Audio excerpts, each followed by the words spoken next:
ওই গাছের চারদিকে 4 বার ঘুরবি, 4 কোণায় 4টে পেরেক পুঁতবি, মন্ত্র দিয়ে ঘর বন্ধ করবি, না হলে কিন্তু আমি আবার ভোরবেলা আসবো।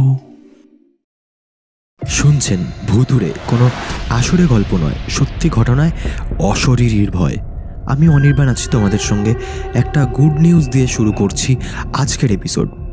ভুতুড়ে ইউটিউব চ্যানেলে আমাদের এপিসোডগুলি এখনও পর্যন্ত 5,000 জনেরও বেশি শুনে ফেলেছে, আর এই 5,000টিকে একসময় 5 লাখে পৌঁছে দেওয়ার দায়িত্বটাও কিন্তু তোমাদেরই।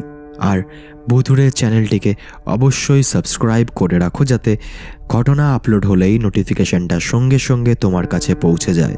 একটি মূল কথা যেটি না বললেই নয়, এখন থেকে ভুতুড়ের এপিসোডগুলো এভরি উইক ফ্রাইডে মানে শুক্রবার ও সানডে মানে রবিবার করে ইউটিউব চ্যানেলে আপলোড হবে ঠিক দুপুর 1টায়। তো চলো বেশি কথা না বাড়িয়ে ফিরছি আজকের ঘটনায়। ঘটনাটি পুরো শোনো, মন দিয়ে শোনো। ভুতুড়ে কোনো আসরে গল্প নয়, সত্যি ঘটনায় অশরীরীর ভয়। ঘটনা পাঠিয়েছে ফেসবুক পেজ ইনবক্সে। যেমনভাবে আমাকে লিখে পাঠিয়েছে আমি ঘটনাটা ঠিক সেভাবেই পড়ে তোমাদেরকে শোনাচ্ছি। নমস্কার দাদা, আমি পশ্চিম মেদিনীপুরে থাকি। ব্যক্তিগত কিছু কারণে আমার নাম গোপন রাখলাম। আগের বছরের একটা ঘটনা। বর্তমানে আমার দিদির ছেলের বয়স 14 বছর, আর ঘটনাটা ওকে নিয়েই। তো একদিন হঠাৎ শুনি দিদির ছেলের ভীষণ জ্বর। সবাই প্রথমে প্রচুর চিন্তায় পড়ে যায় এবং ডক্টর দেখানো হয়, এবং ডক্টর বলে যে স্বাভাবিক জ্বর, চিন্তার কোনো কারণ নেই। কিন্তু বাচ্চাটার জ্বর আর কমছিল না। এরপর ঠিক 5 দিনের মাথায় বাচ্চাটা খাওয়া দাওয়া শুরু করলো।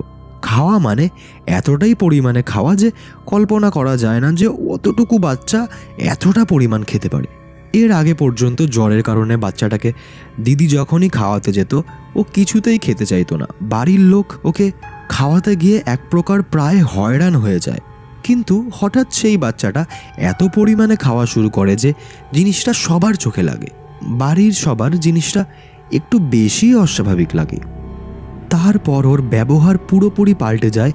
হঠাৎ করে একজন মারা যাওয়ার মহিলার নাম বলতে থাকে। আমি এখানে ওই মহিলার নাম উচ্চারণ করলাম না। ওই মহিলা মারা গেছিলেন এই বছর মহালয়ার বেশ কিছুদিন আগে। আর ওই মহিলার মতনই আচরণ করতে থাকে আমার দিদির ছেলে, আর বারবার বলে যে আমি সে, মানে ও সেই মহিলা। এই দেখে দিদির বাড়িতে সবাই বেশ ভয় পেয়ে যায়। জামাইবাবু বাড়িতে গুনিন ডাকেন। গুনিন এসে দিদির ছেলেকে জিজ্ঞেস করে নাম কি তোমার। তখন দিদির ছেলে সেই মহিলার নাম বলে, যেই মহিলা মহালয়ার 3 দিন আগেই মারা গেছেন। গুনিন ওকে জিজ্ঞাসা করে কোথা থেকে এসেছো তুমি।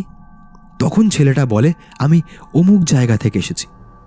এই ছেলে সেদিন আমার গাছের তলায় প্রস্রাব করে এসেছিল। ও কেন করবে?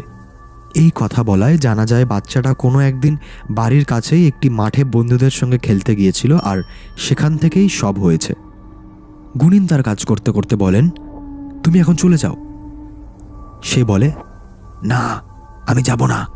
একটা বৃদ্ধ মহিলার গলায় কথা বলছে, না আমি যাব না। আর গলাটা প্রত্যেকের খুব পরিচিত।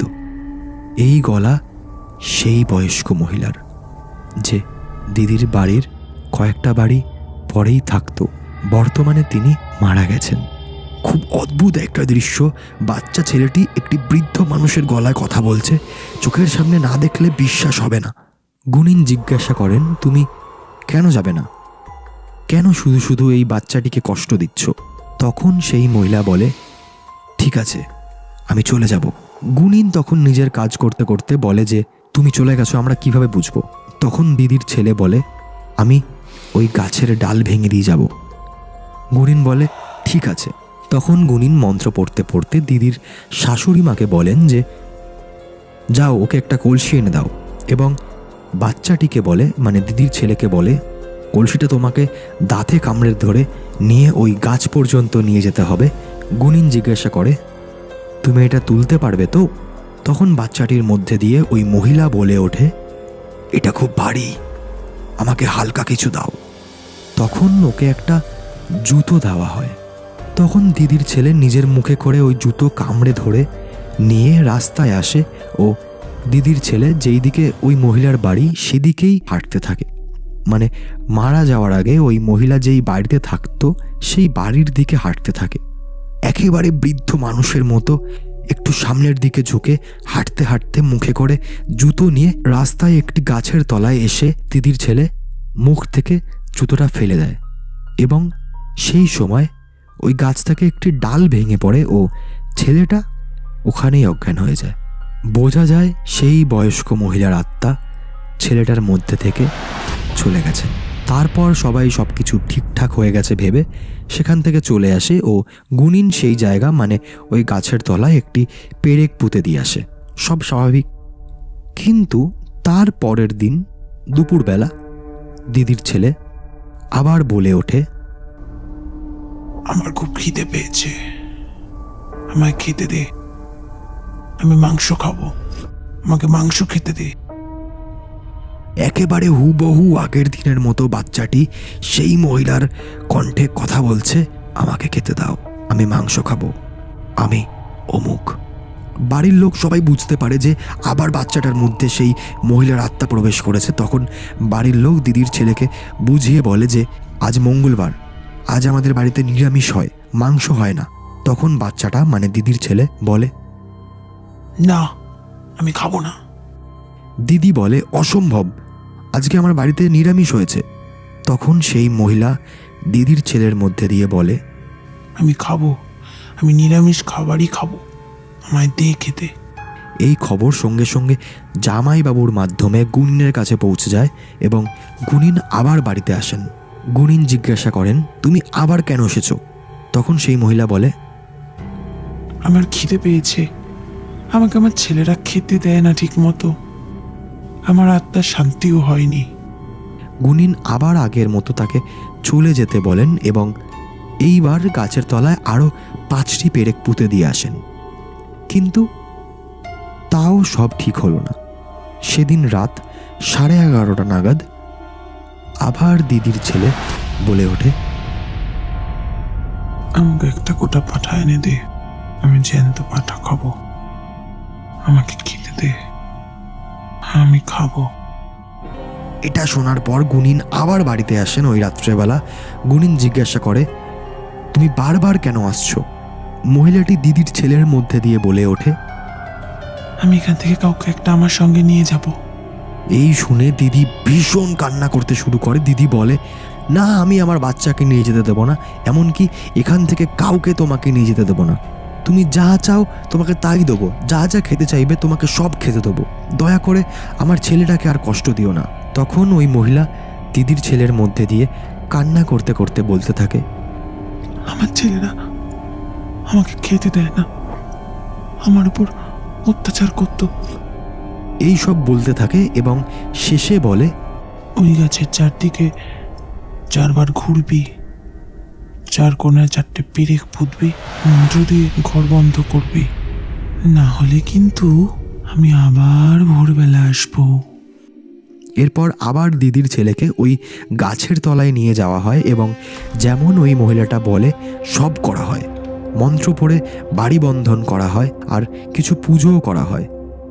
আজ প্রায় 3-4 মাসের কাছাকাছি হতে যায়। ছেলেটা এখন পুরোপুরি সুস্থ, কিন্তু ছেলেটাকে আগের কথা জিজ্ঞাসা করলে, মানে ওই সময় ওর সঙ্গে কি কি হয়েছিল সেগুলো জিজ্ঞাসা করলে ও কিছুই বলতে পারে না, ওর নাকি কিছুই মনে নেই। এই সব ঘটনাগুলো যে আসলেও সত্যি হয় তা হয়তো নিজের চোখে না দেখলে কোনোদিনও বিশ্বাস করতে পারতাম না। যাই হোক, অনেক দিন ধরে তোমার বলা ঘটনাগুলো শুনছি, মনে মনে ভাবছিলাম সময় এবং সুযোগ হলে আমার দেখা ঘটনা তোমাকে পাঠাবো। আজ পাঠিয়ে দিলাম, পড়ে ভয়ের মনে হলে সবাইকে শুনিও। তো এই ছিল আজকের ঘটনা। ঘটনাটা কেমন লাগলো সবাই অবশ্যই কমেন্ট করে জানাও, কতটা ভয়ের লাগলো সবাই অবশ্যই কমেন্ট করে জানাও। আর অ্যাকচুয়ালি আজকের ঘটনাটা একটা পজেশনের ঘটনা ছিল। তো একটা বাচ্চা ছেলেকে পজেস করে একটা বৃদ্ধ মহিলা, তাদের এলাকারই একটি বৃদ্ধ মহিলার আত্মা। তো এই নিয়েই ছিল আজকের ঘটনা। চ্যানেলটিকে কেউ সাবস্ক্রাইব করতে ভুলো না, শেষে একটাই কথা বলবো, ভুতুড়ে কোনো অন্ধবিশ্বাস, কালা জাদু এসবকে প্রমোট করে না। ভুতুড়ের কাজ শুধুমাত্র মানুষের জীবনে ঘটে যাওয়া বিভিন্ন অলৌকিক ঘটনা যেগুলোর কোনো ব্যাখ্যা থাকে না সেগুলি সবার সামনে তুলে ধরা।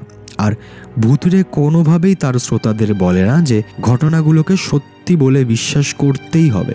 ভুতুড়ে কখনোই ঘটনাগুলোকে যাচাই করে দেখে না যে ঘটনাগুলো কি সত্যি না মিথ্যে। তো ঘটনাগুলো কতটা সত্যি কতটা মিথ্যে বলে মানবেন পুরোটাই নির্ভর করছে শ্রোতার উপর। তাই ঘটনাগুলোকে এন্টারটেনমেন্ট হিসাবে নেওয়াই হলো বুদ্ধিমানের কাজ।